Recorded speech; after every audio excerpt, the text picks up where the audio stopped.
Periodista independiente, columnista del diario Basta y orgullosamente miembro de esta familia sin censura para que nos ayude también con sus comentarios, sus opiniones. Edgar Beitia, el diablo, el que fuera fiscal de Nayarit, asegura que el gobernador o el exgobernador Ney González le dijo que se había reunido con Felipe Calderón y con García Luna y que la orden era proteger a la gente de Joaquín Guzmán Loera.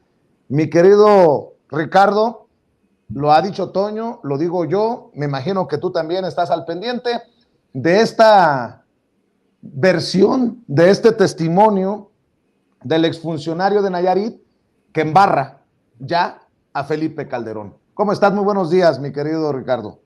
Muy bien, querido Vicente, público memorioso. En efecto, estamos muy atentos, muy al pendiente de lo que está sucediendo en este juicio del siglo que quieren desacreditar en los medios de comunicación corporativos. Estoy escuchando atentamente toda la serie de sandeces que está diciendo Ciro Gómez Leiva y su amigo David Aponte. Todo el mundo conocemos a David Aponte. Le ha lavado la cara, le ha lavado el rostro a Eli Ortiz durante muchísimo tiempo. Es amigo de Raimundo Riva Palacio, es amigo de todos estos personajes que han pues enfangado con tinta chayotera las páginas del Universal. Ya los señalamientos han pasado a un segundo plano, vienen acompañados ahora sí de los datos duros. Se pregunta David Aponte, ¿por qué están facturadas de esta manera estos sobornos? Bueno, es muy fácil, David Aponte, y tú lo sabes perfectamente, es para tratar de taparle un ojo al macho.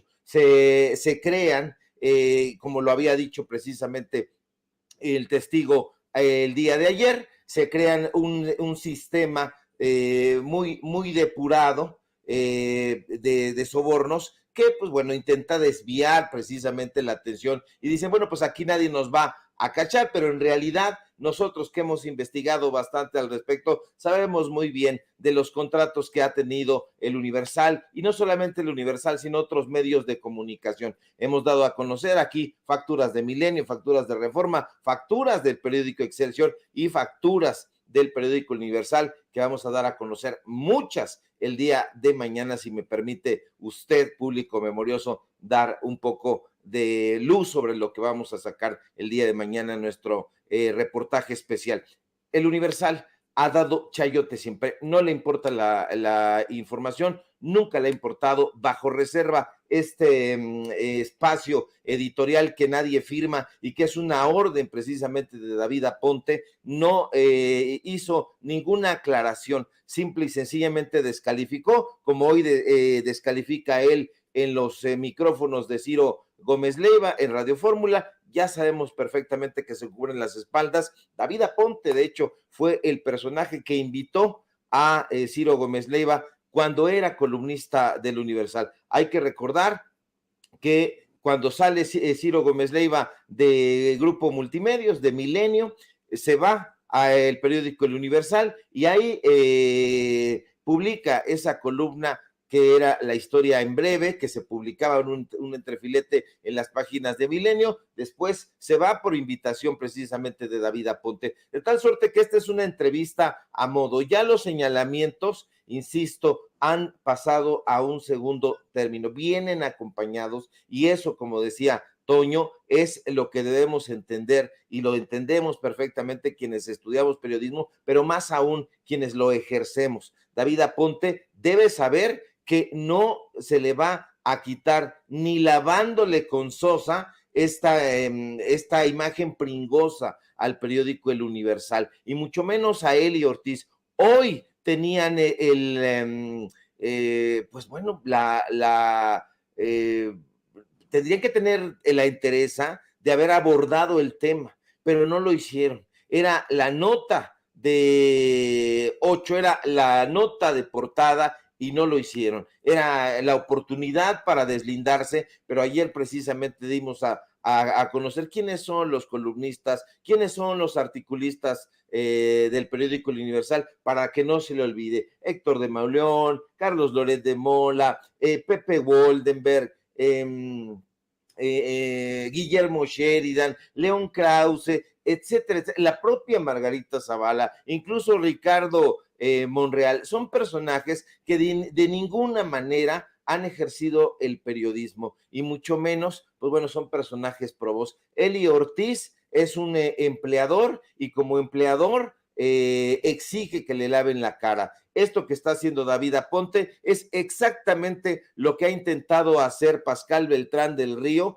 cuando ha intentado lavarle la cara a Olegario Vázquez Aldir. Es lo mismo que hace Ciro Gómez Leiva cuando intenta lavarle la cara exactamente al mismo Olegario Vázquez Aldir, a la familia Vázquez Raña. Entonces, no nos debe pues sorprender. Sí no nos debe sorprender, sí nos debe alertar, porque ya estamos viendo, y ellos solitos se van dando balazos en el pie, querido Vicente, porque van difundiendo por ahí sus precios, los precios del Universal, sus media kits, los precios de Animal Político, etcétera. Entonces, ahí se está cayendo un mito. Yo creo que estamos asistiendo históricamente a la caída de ese mito que es el periodismo neutral, el periodismo objetivo. Ese no ha existido ni existirá jamás. Sería mucho más loable, mucho más respetable que dieran a conocer quiénes son las personas o los grupos que lo están financiando. Es lo que debería de hacer Claudio X González, ahora que el presidente López Obrador volvió a mencionarlo y que no lo está haciendo. ¿Quiénes son los grupos políticos, los grupos empresariales que están financiando las investigaciones de Mexicanos contra la corrupción y la impunidad? Y no lo dicen. Está pagando la Bolsa Mexicana de Valores, está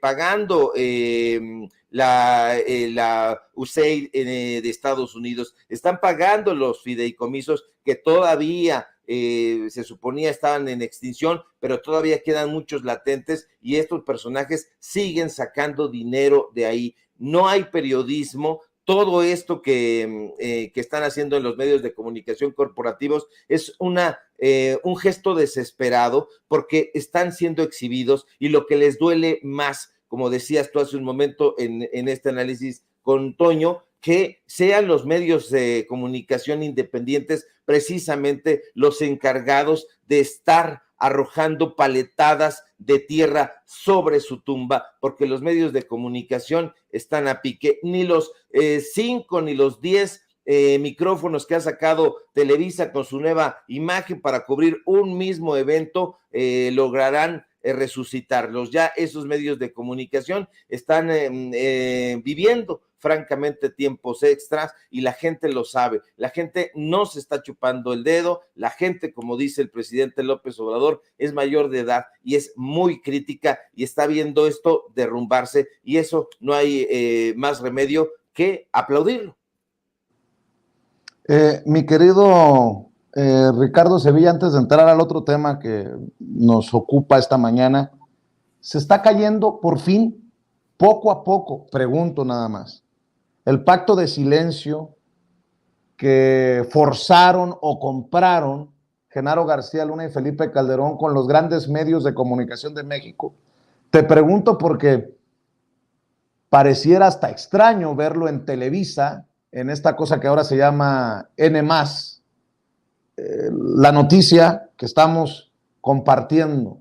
Felipe Calderón y García Luna ordenaron apoyo al Chapo de acuerdo a testigo.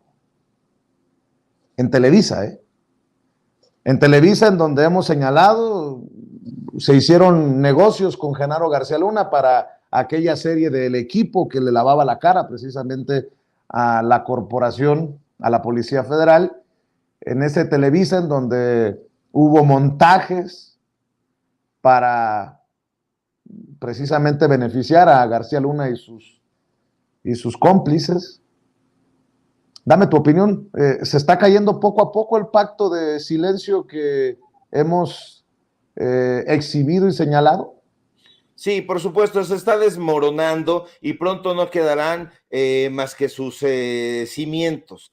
vemos a estos personajes tratando de buscarse entre ellos. Ciro Gómez Leiva le echa una llamadita a David Aponte le responde aparentemente sorprendido. No pasa nada de esto en realidad.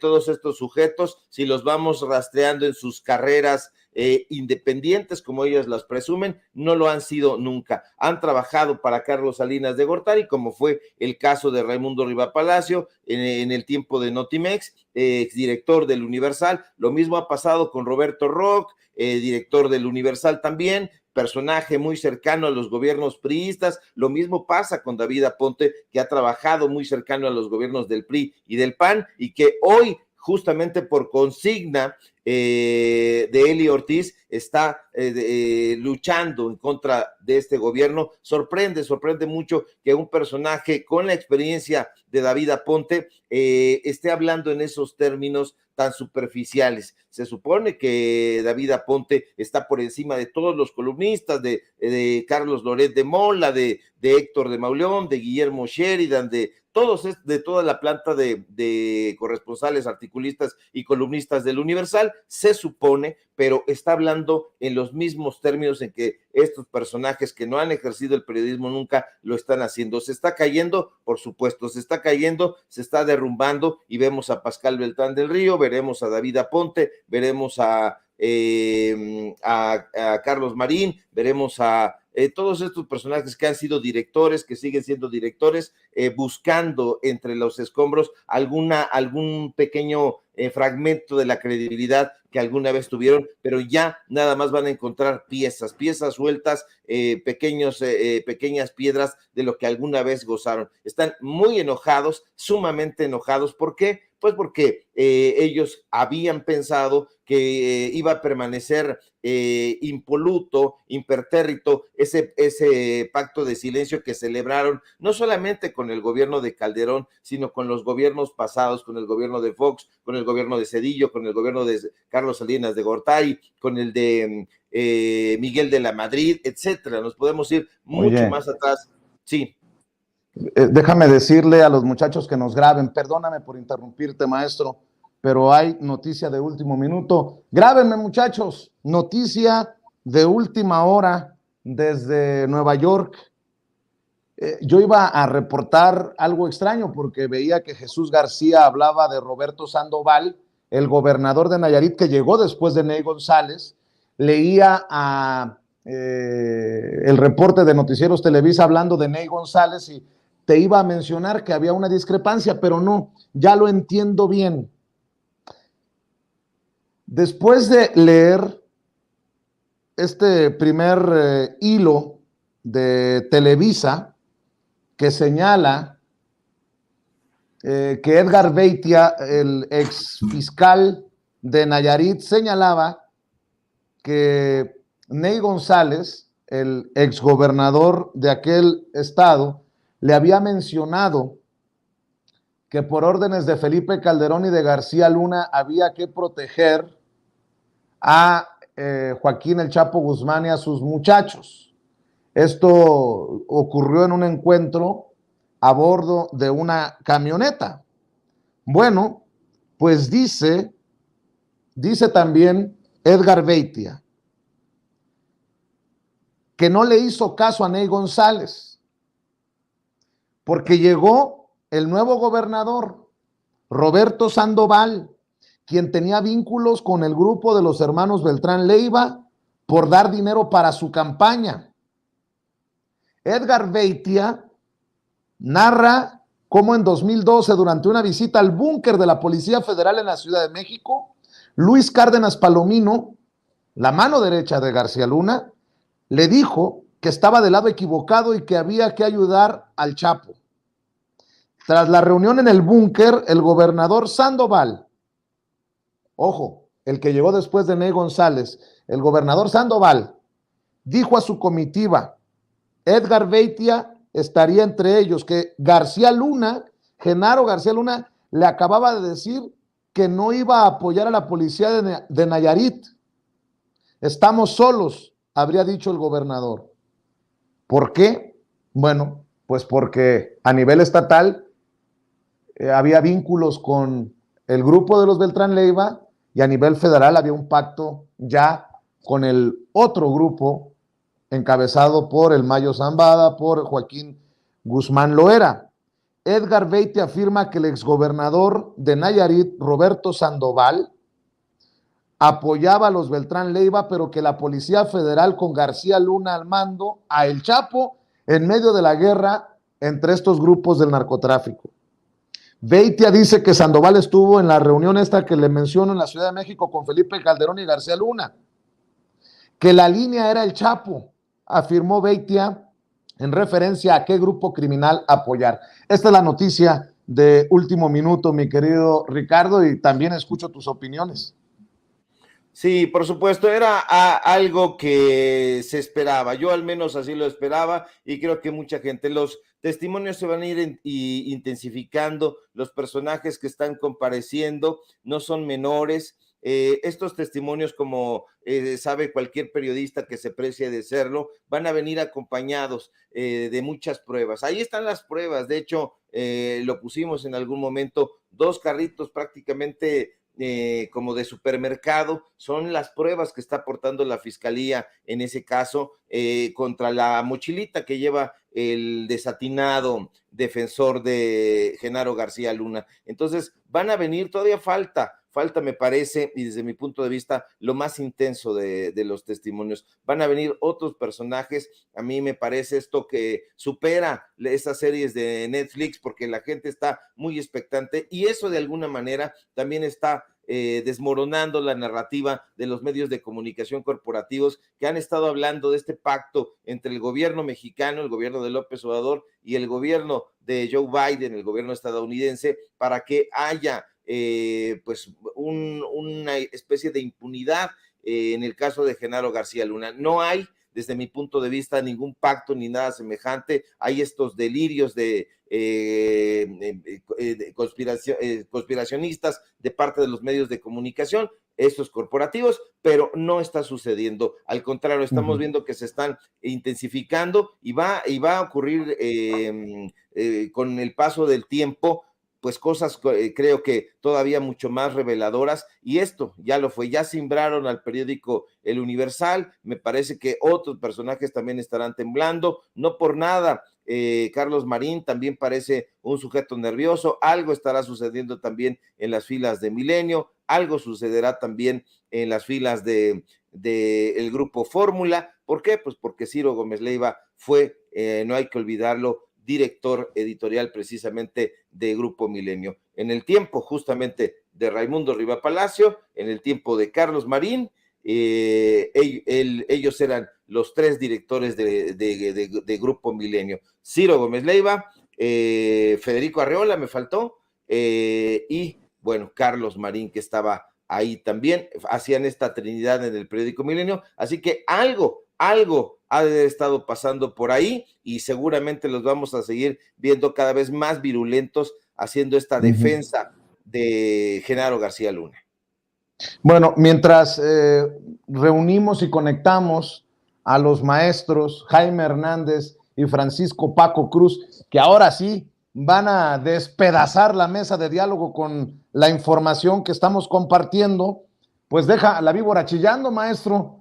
Hablemos de Claudio X González, el delincuente electoral, y su hijo, pues nada más podríamos llamarlo Junior, delincuente Junior. Hoy el presidente Andrés Manuel López Obrador hizo referencia a estos señores honorables de nuestra sociedad mexicana. Nótese mi sarcasmo, maestro Ricardo Sevilla. Claro que sí, querido Vicente. Pues mira, antes de hacer la víbora chillar por ese lado, déjame confirmarle a la audiencia de Sin Censura que nos está viendo, y ya para hablar del compadrazgo, supuesto compadrazgo que habría entre Eli Ortiz y Humberto Moreira. Sí, hay un compadrazgo.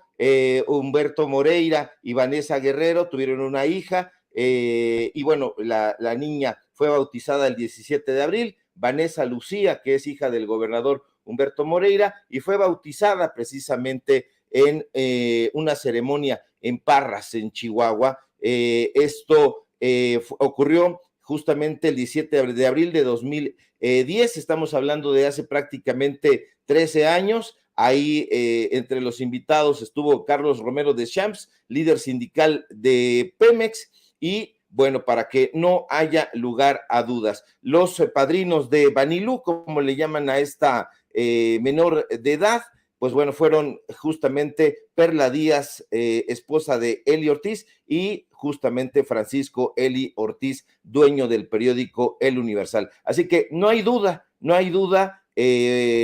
son compadres. Está la nota, la vamos a poner a circular, vamos a hacer un pequeño hilo con fotografías y bueno, pues todos los datos duros que siempre caracterizan el trabajo que hacemos aquí en Sin Censura, y pues bueno, para que la gente lo sepa. Y ahora sí, vamos a entrarle con el tema de Claudio X González, porque la familia González está que irrita todavía al presidente López Obrador, y le irrita muchísimo, como creo que a muchísima gente. Usted ya sabe, público memorioso, quién es Claudio X González Laporte. Ya lo sabe, es el presidente del Consejo de Kimberly-Clark de México, y déjeme decirle que Kimberly-Clark no es una empresita cualquiera, no, es una sociedad anónima bursátil, y eso quiere decir que a diferencia de las sociedades anónimas comunes, esta sociedad anónima bursátil tiene la posibilidad de comercializar sus acciones o sus títulos en la Bolsa Mexicana de Valores, pero Claudio X González no se conformó nunca con ser presidente de un complejo papelero ni de una sociedad anónima bursátil. El dueño de Kimberly-Clark siempre fue y siempre será un sujeto codicioso. Así que este ingeniero químico por la Universidad de Stanford, arrastrado precisamente por su espíritu ambicioso, no paró hasta convertirse, como dijo hoy el presidente López Obrador, en el mero del Consejo Mexicano de Negocios, que por cierto antes se hacía llamar el Consejo Mexicano de Hombres de Negocios. Pero el viejo y avaricioso Claudio, porque el presidente hablaba de un Claudio joven, ya un hombre de 60 años, pero bueno, este señor que también ha sido presidente del Consejo Coordinador Empresarial, actualmente es miembro, ahí como no queriendo la cosa, de los consejos de administración de Fondo México, de Grupo Alfa, de Grupo, y es director ahí nada más emérito de General Electric. El viejo Claudio, que se presume mecenas y filántropo, tuvo la oportunidad, porque la tuvo, de apoyar el arte, la cultura, el deporte, la investigación científica, como los viejos mecenas del Renacimiento, pero no quiso hacerlo. Y no quiso hacerlo porque lo que él siempre anheló, al fin un personaje burdo y pedante, fue que sus hijos fueran los únicos que prosperaran en este país de pobres y de ignorantes, como alguna vez llamó al pueblo de México, de acuerdo con el historiador Gastón García Cantú. A Claudio X González Laporte, pues le importaba que sus hijos prosperaran. ¿Y quiénes son sus hijos? 6 personajes que usted tiene que tener en mente. Pablo González Guajardo, Esteban González Guajardo, Valeria González Guajardo, Esteban González Guajardo, Guillermo Jesús González Guajardo y claro, Claudio X González Guajardo, los 6 hijos del ambicioso dueño de Kimberly-Clark. Él quiere él siempre quiso que prosperaran, y hoy justamente por eso los vemos en puestos clave en el sector empresarial de este país. Usted sabe perfectamente el caso de Iberdrola, sabe muy bien que esta multinacional española, a través de Abanigrid, que era una empresa filial de Iberdrola en Estados Unidos, tuvo como empleado el expresidente espurio Felipe Calderón, lo ha mencionado el presidente López Obrador, y estos personajes, pues bueno, estuvieron también impulsando ahí la presencia de Iberdrola, la familia de Claudio X González Laporte, y es que esta familia, usted lo recordará, a través precisamente del emporio Kimberly-Clark, en especial a través de Guillermo de Jesús González Guajardo, hermano de Claudio X González Jr., acumuló 8 permisos en el rubro de explotación energética, y ninguno de esos fue tan provechoso, tan lesivo para México como el que esos ladrones de cuello blanco obtuvieron hace casi 3 años, en 2020, cuando la corrupta Comisión Federal de Competencia Económica, la COFESE, avaló la unión entre Iberdrola y las empresas de Guillermo González Guajardo para manejar todas las obras del famoso y polémico gasoducto en San Luis Potosí, el de Tamazunchale, así es como se denominaba. En ningún momento se nos debe olvidar eso, que González Guajardo y su familia siempre han querido tener beneficios para ellos mismos. ¿Y por qué el presidente no se ha cansado de evidenciarlos? Pues precisamente justo por eso. ¿Por qué? Porque no ha cesado en su afán de exhibir su sevicia y sus corruptelas, no ha cesado en exhibir la calidad inmoral de sus negocios. ¿Y qué han hecho ellos? Utilizar toda su influencia, sus recursos económicos para hacerle esta guerra mediática a un gobierno que, en lugar de callar y solapar, como los anteriores, ha decidido combatir sus prácticas corruptas. Y bueno, vamos a seguir muy atentos, querido Vicente, con esta información que se está generando, porque hay mucha información y muy jugosa. Te encargo, por favor, que nos ayudes y nos actualices cuando así lo consideres, mi querido Ricardo Sevilla. Por lo pronto, gracias por todo este tiempo que compartes con nosotros, y cerremos invitando a la gente para que esté al pendiente de tu programa en YouTube, para que esté al pendiente del hilo que nos prometiste para Twitter, para que lean tus columnas, maestro. Claro que sí, querido Vicente, al contrario, un gusto y un placer participar en este medio de comunicación libre como el viento. Síganme, por favor, en mis redes sociales, en Twitter, @SevillaCrítico, en Facebook, Ricardo Sevilla, así nada más. Hoy escribimos columna en el diario Basta, échele un ojo, ya la compartimos en Twitter. Síganme, por favor, en los datos duros. Hoy tenemos informativo en punto de las 8:30. Sigan las investigaciones y los reportajes en Paralelo 24, y desde luego aquí en La Familia Sin Censura, donde estamos participando al filo de las 11 de la mañana. Si todo marcha bien, ojalá que sí, nos encontramos por aquí el día de mañana o antes, dependiendo de la información. Te mando un fuerte abrazo, querido Vicente. Claro que sí, te mando un abrazo yo también, maestro. El maestro Ricardo Sevilla hablando con nosotros sin censura.